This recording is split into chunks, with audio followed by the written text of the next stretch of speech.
tim nasional Indonesia yang mana masih tetap maksa manggil Justin Hubner meskipun ya klubnya tidak mau melepas. PSSI kita cobalah yang jelas-jelas ini bukan kalender FIFA matchday, masih tetap aja ngotot.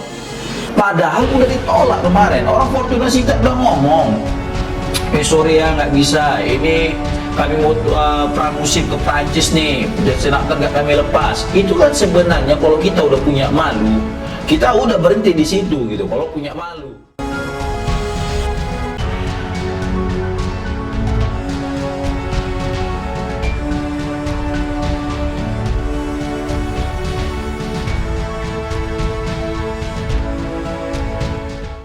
Pernahkah Anda merasakan fenomena second hand embarrassment? Sebuah perasaan di mana kita yang tidak melakukan apa-apa, tapi justru merasa sangat malu melihat tindakan orang lain? Itulah atmosfer yang saat ini sedang menyelimuti lini masa sepak bola Indonesia. Menjelang laga krusial antara Timnas Indonesia melawan Kamboja di ajang Piala AFF ASEAN Championship, fokus publik justru terbelah. Bukan taktik, bukan formasi, melainkan sebuah drama di luar lapangan yang memicu satu kalimat tajam dari ribuan netizen. PSSI gak tahu malu. Sementara itu, negara Nguyen pun kembali berulah. Vietnam berulah, sebut pemain naturalisasi Timnas Indonesia hanya pemain buangan, reaksi publik langsung meledak. Panasnya rivalitas sepak bola Asia Tenggara kembali memanas. Kali ini, sorotan tertuju pada komentar yang ramai diperbincangkan di media sosial mengenai pemain naturalisasi Timnas Indonesia. Sejumlah unggahan dari akun-akun penggemar sepak bola Vietnam menyebut para pemain naturalisasi Indonesia sebagai pemain buangan dari Eropa. Pernyataan tersebut langsung memicu gelombang reaksi keras dari para pendukung Timnas Indonesia. Benarkah anggapan itu sesuai dengan kenyataan, ataukah hanya bagian dari perang opini menjelang turnamen besar Asia Tenggara? Mari kita bahas secara lengkap. Semua ini berpusat pada satu nama, yaitu Justin Hubner. Bek tangguh kesayangan publik tanah air ini menjadi pusat pusaran tarik ulur yang melelahkan antara PSSI dan pihak klub tempat ia bernaung. Ketika klub sudah secara resmi dan tegas menolak untuk melepas sang pemain, federasi justru terkesan terus ngebet dan memaksakan kehendak. Mari kita bedah situasi ini secara objektif, logis, dan tanpa menutup-nutupi realitas. Mengapa PSSI sampai terkesan mengemis? Mengapa klub bersikeras menolak? Dan mengapa reaksi netizen begitu meledak-ledak? Untuk memahami rasa frustasi publik, kita harus memutar waktu ke awal mula pemanggilan skuad untuk Piala AFF. Piala AFF bagi masyarakat Asia Tenggara adalah turnamen syarat gengsi. Sejarah panjang persaingan dengan Malaysia, Thailand, dan Vietnam membuat turnamen ini selalu terasa seperti Piala Dunia Mini bagi warga regional. Namun ada satu fakta krusial yang seringkali menjadi batu sandungan, yaitu Piala AFF bukanlah turnamen yang masuk dalam kalender dan PSSI menyusun daftar pemain, nama Justin Hubner tentu berada di urutan teratas. Kualitasnya di lini belakang tidak perlu diragukan.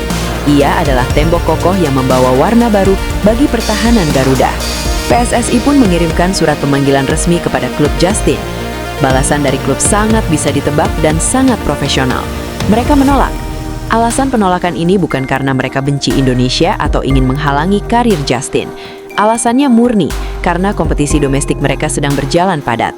Kehilangan pemain di tengah musim untuk sebuah turnamen regional yang tidak diakui kalender FIFA adalah kerugian besar bagi klub yang menggaji pemain tersebut.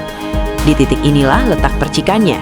Alih-alih menerima penolakan tersebut dengan lapang dada dan beralih ke plan B, pemain lokal atau pemain yang liganya sedang libur, PSSI justru terkesan enggan menyerah dan muncul berbagai pernyataan di media bahwa PSSI masih terus melobi, mengirimkan surat kedua, hingga mencoba bernegosiasi tingkat tinggi.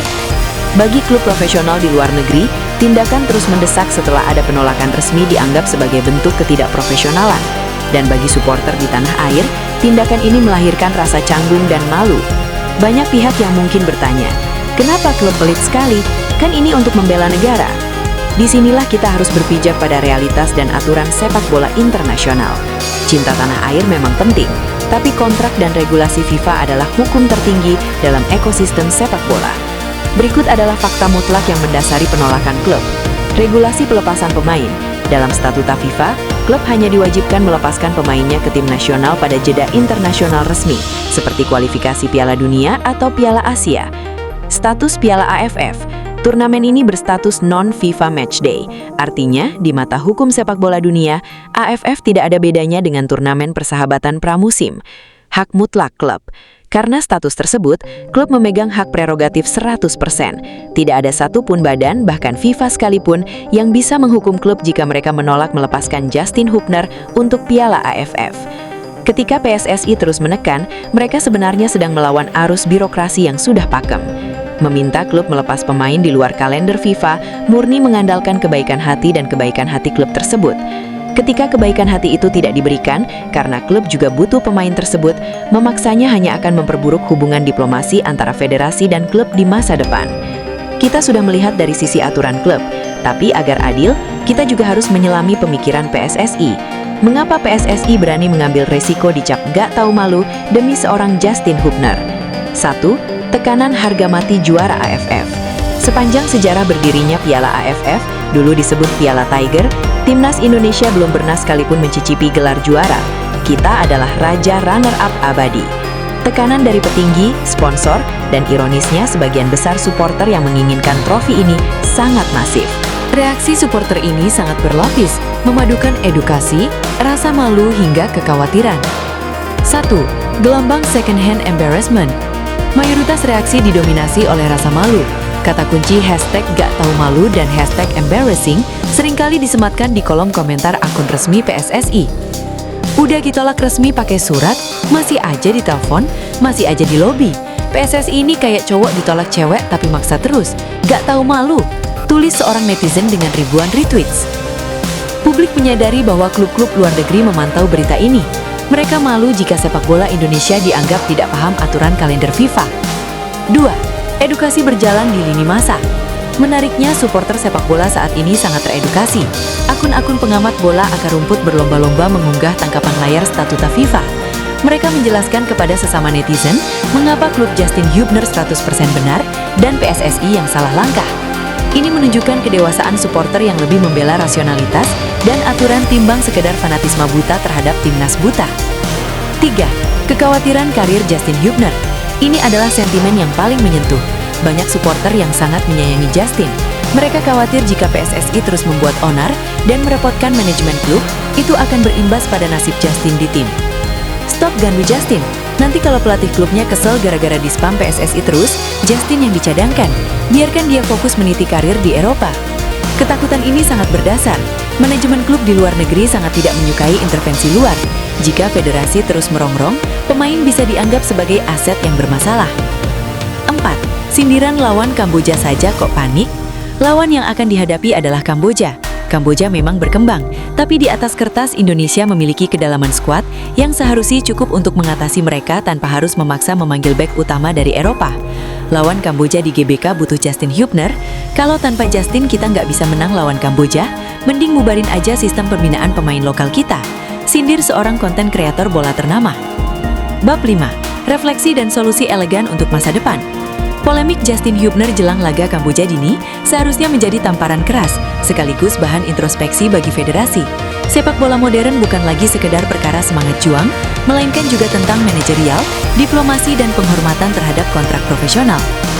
Apa yang seharusnya dilakukan PSSI dalam menghadapi situasi seperti ini? Terima penolakan dengan elegan. Jika surat pertama sudah dijawab dengan penolakan dengan alasan non-FIFA Matchday, maka selesailah urusannya. Tutup buku. Ucapkan terima kasih, sampaikan dukungan untuk karir sang pemain di klub, dan move on. Ubah pola pikir turnamen AFF. Sudah saatnya PSSI mengikuti jejak Jepang atau Korea Selatan dalam memandang turnamen regional di luar kalender FIFA. Jadikan ajang AFF sebagai laboratorium uji coba. Gunakan ajang ini murni untuk pemain U23, pemain liga domestik yang bersinar, atau pemain abroad lapis kedua yang butuh menit bermain. Jika tidak juara, tidak masalah. Target utamanya adalah regenerasi. Fokus pada komunikasi internal yang senyap. Jika memang ingin melakukan lobby tingkat tinggi, misalnya melalui jalur pemilik klub, lakukanlah di belakang layar. Jangan jadikan proses lobby ini sebagai konsumsi media massa yang hanya memicu perdebatan publik. Laga Indonesia versus Kamboja di Piala AFF tetap akan berjalan, entah dengan atau tanpa Justin Hubner. Namun riuh rendah nggak tahu malu yang disuarakan netizen adalah bentuk cinta yang tegas. Supporter Indonesia lelah melihat federasi yang terkadang bertindak amatir di panggung internasional. Netizen tidak membenci PSSI, mereka hanya ingin federasi tampil bermartabat. Memaksa klub yang memegang hak sah pemain bukanlah wujud keseriusan mengejar prestasi, melainkan cerminan dari ketidaksiapan federasi dalam membangun kedalaman skuad dari kompetisi domestiknya sendiri. Pada akhirnya, Justin Hubner adalah aset berharga bangsa. Cara terbaik untuk mencintainya saat ini bukanlah dengan memaksanya pulang untuk sebuah turnamen non-FIFA, melainkan membiarkannya terbang tinggi di liga tempat ia merajut asa dan menunggunya kembali saat Garuda benar-benar membutuhkannya di panggung resmi dunia.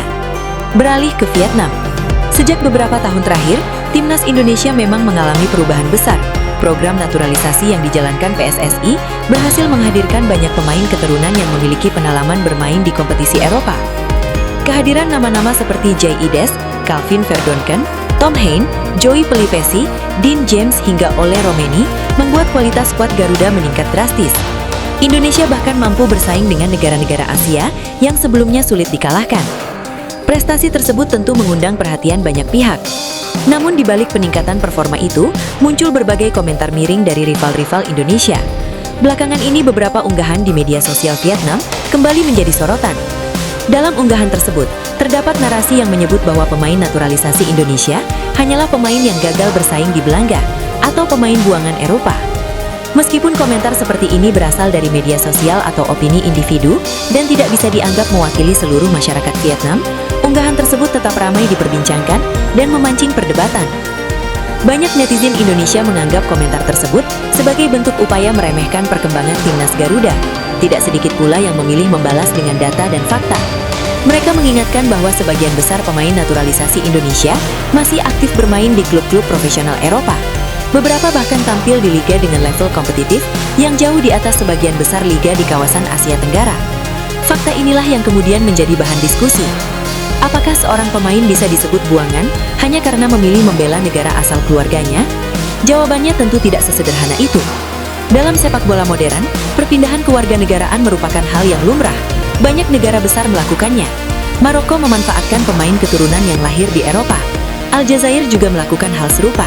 Begitu juga Jepang, Australia hingga berbagai negara di kawasan Asia.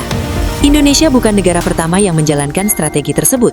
Bahkan Vietnam sendiri, dalam beberapa tahun terakhir, mulai membuka peluang memanggil pemain keturunan untuk memperkuat tim nasional mereka. Ini menunjukkan bahwa tren memanfaatkan diaspora bukanlah sesuatu yang asing. Di sisi lain, keberhasilan Indonesia memang tidak bisa dilepaskan dari kerja keras para pemain lokal. Naturalisasi bukan satu-satunya faktor. Perkembangan kompetisi, pembinaan usia muda, peningkatan kualitas pelatih, serta dukungan supporter juga memiliki peran besar. Karena itu menyederhanakan kemajuan Indonesia hanya menjadi soal pemain naturalisasi tentu kurang tepat. Di media sosial, reaksi pendukung Indonesia pun sangat beragam. Sebagian merasa geram, sebagian lainnya memilih tetap tenang dan meminta sesama supporter tidak terpancing provokasi. Banyak komentar yang menyatakan bahwa jawaban terbaik adalah prestasi di lapangan. Menurut mereka, kemenangan akan menjadi bantahan paling efektif dibanding perang komentar di dunia maya. Pandangan seperti ini mendapat banyak dukungan, apalagi sepak bola memang selalu membuktikan segalanya melalui hasil pertandingan. Menjelang Piala AFF 2026, tensi rivalitas Indonesia dan Vietnam memang semakin terasa.